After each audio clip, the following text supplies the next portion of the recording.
ముందుగా మనము బెండకాయ ఫ్రైలో ముఖ్యమైన కావాల్సిన ఇవి శనగపప్పు, జీలకర్ర, శనక్కాయలు, ఎండుమిరపకాయలు, ఎల్లుల్లిపాయలు, సాయమినపప్పు.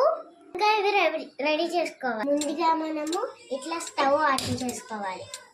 మనం శుభ్రంగా కడిగిన ప్యాన్ పెట్టుకోవాలి. ముందుగా 4 స్పూన్లు నూనె వేసుకోవాలి.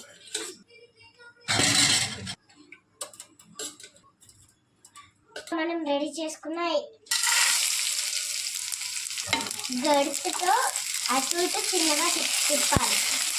కాసేపు ఆగాలి. అది మాడిపోకుండా గరిటెతో అటు ఇటు తిప్పాలి.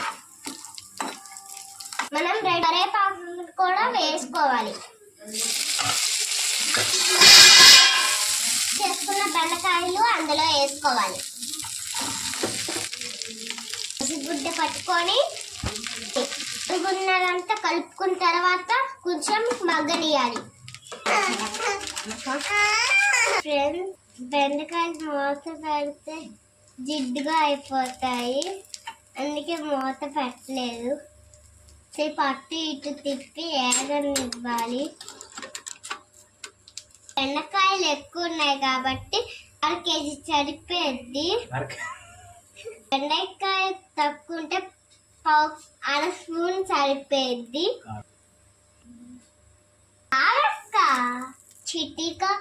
చిటికేడు పసుపు వేయాలి.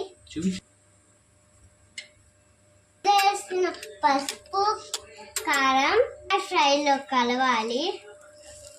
అటు ఇటు ఫస్ట్ కలపాలి. ఇంత నుంచి నేనే చేస్తున్న వంట.